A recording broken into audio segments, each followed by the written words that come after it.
If you've ever looked back on a difficult moment in your life, a financial loss, a health crisis, or the loss of someone dear, and suddenly realized it was exactly what you needed, then what I'm about to share will resonate deeply with your heart.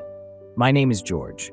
I'm 75 years old, and I've seen enough of life's twists and turns to know that the greatest lesson we learn in our golden years is this: life does not happen to us. It happens for us. Here's what the research confirms.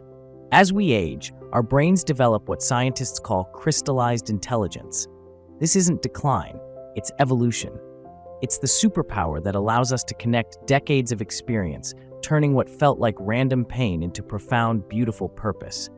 But there's a danger we face in this chapter: the anxiety of confronting our mortality and the sense of meaninglessness. We must shatter the myth that our suffering is wasted. The truth is, embracing these spiritual principles now, while we're still fully living, can literally transform our physical health, reduce our anxiety, and give us profound purpose in our later years. Today, I want to share an ancient story that comforted millions of hearts across generations. It's about a king who thought he knew what was good for him, and a minister who trusted in something greater than his own understanding.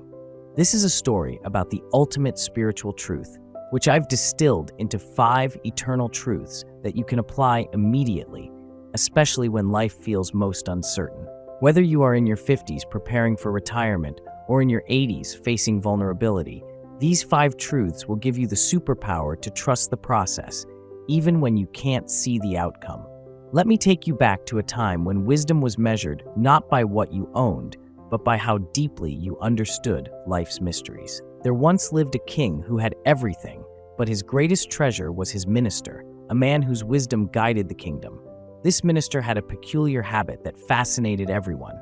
No matter what happened, whether joyful or sorrowful, blessing or curse, he would always say the same 4 words: "Whatever happens, happens for good." This minister was practicing what modern science calls cognitive reframing, a technique that rewires our neural pathways. Studies show that people who consistently reframe challenges as opportunities have lower stress hormones, stronger immune systems, and live longer. This isn't blind optimism. It's survival wisdom, especially as we face the inevitable changes of aging. He understood that what appears negative in isolation may be essential in life's larger tapestry. We've seen enough plot twists in our own lives to know this is true. Sometimes we must trust the author of the story. But what happened next shows how spiritual truths get tested in the fire of real suffering. One afternoon, the king was cleaning his ceremonial sword, and the minister sat nearby. In an instant, the sword slipped and severed the king's toe completely. The pain was immediate, and in that moment of raw agony, the minister spoke those familiar words: "Whatever happens, happens for good." The king's reaction was swift and fierce. Here he was, bleeding, incomplete, and maimed, and his trusted advisor was telling him this was good. This is the moment we all face when we receive difficult news, when the platitudes feel like mockery. "Good?" the king shouted. "My toe is gone. What possible good could come from this?"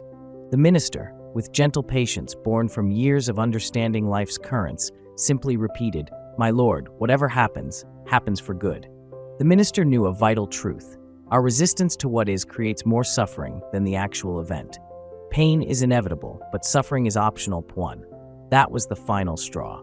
In his fury, the king declared, "If you think everything that happens is so good, then you'll find out how good it feels to spend time in my dungeon." As the guards dragged the wise man away in chains, he turned back one last time with a peaceful smile and said, "Whatever happens, happens for good." Can you imagine? Even facing injustice, he held on to his faith. This is the kind of spiritual resilience that extends lives and improves health outcomes. 2 troubled months passed. The king's injury healed, but his heart remained troubled by his own impulsive anger. Then, a day came for hunting in the deep forest. Chasing a deer, the king became separated from his men.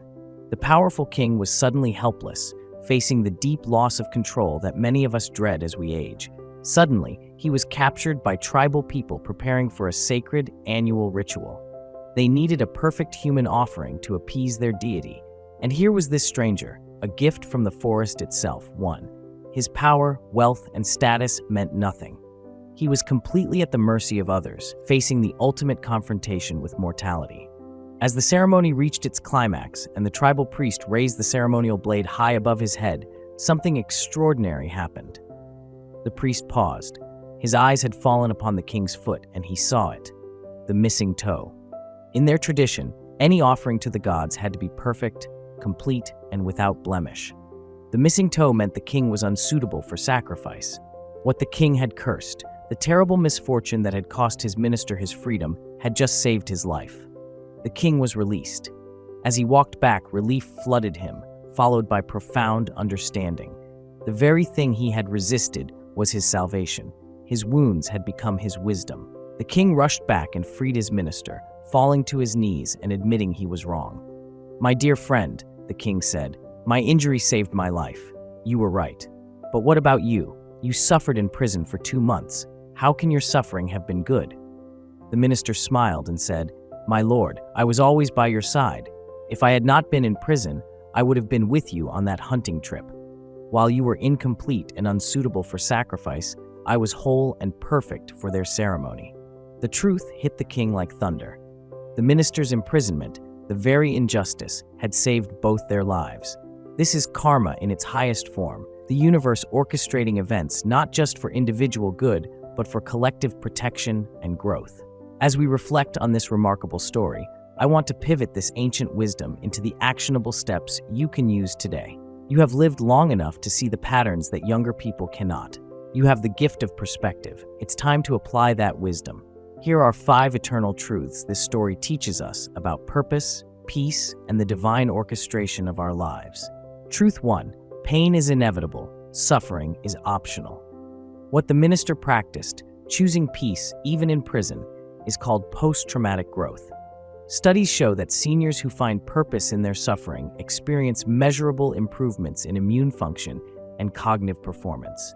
When we face difficult news about our health, the loss of independence, or the death of a spouse, the minister reminds us, the pain is the event, losing the toe, but the suffering is the resistance to the event, the king's rage. You can choose to stop fighting every current and start flowing with the river of life. Your peace in uncertainty gives others permission to do the same. Truth 2. Your superpower is perspective. The minister's wisdom came from understanding that our view of any single event is limited by our position in time. We see the pain, but not the ultimate purpose. Your years of experience are your superpower. You have seen how job losses led to true callings, how relationships that ended made room for deeper love, and how health scares motivated profound life changes. You have lived long enough to know that the story isn't over until it's over. Anxiety about the future diminishes with age for those who embrace this understanding, because you've seen enough plot twists to trust the author. Truth 3.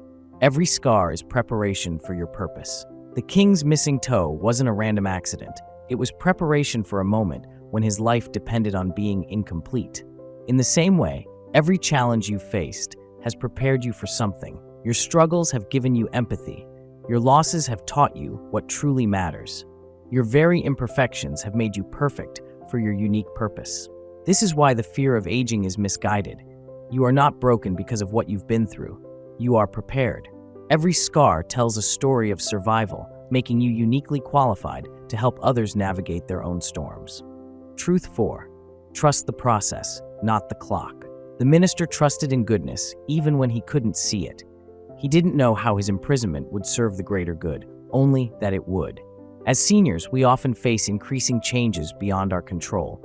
The aging of our bodies, the speed of technology, the growing independence of our children. When younger people look to you for advice, anxious about their futures, you can offer them the assurance that comes from having lived long enough to see how things work out.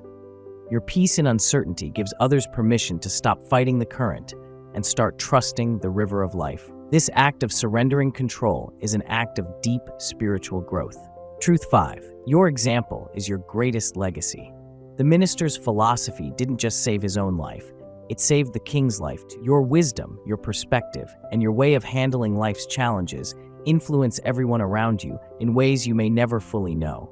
Your children and grandchildren are watching how you age gracefully, learning that growing older doesn't mean growing bitter. The research on legacy planning confirms that seniors want to pass on the story of their life and their wisdom, not just money or valuables. You may not realize it, but your example of trusting that whatever happens, happens for good is teaching others how to navigate their own storms. This is the enduring, non-monetary legacy you are building every single day. As we end our time together, take a moment to honor your own journey. You have endured loss, overcome challenges, and found meaning in moments that felt purposeless. You are living proof that all things work together for good. The minister in our story had a simple phrase, but you have something even more powerful, a lifetime of evidence that this is true. Your story isn't finished yet. There are still chapters to be written, still wisdom to be gained, and still lives to be touched by your example. Your purpose doesn't diminish with age, it deepens. I encourage you, don't miss the opportunity to share your own stories of challenges that became gifts. The world needs your wisdom now more than ever. Remember the 5 eternal truths we discussed. Embrace resilience, use your perspective, recognize your scars as preparation, trust the process, and know that your example is your greatest legacy. Whatever has happened in your life has happened for good. Whatever is happening now is happening for good. And whatever is yet to come will happen for good too. Trust the process, trust your wisdom, and trust that your story, all of it, is exactly as it should be.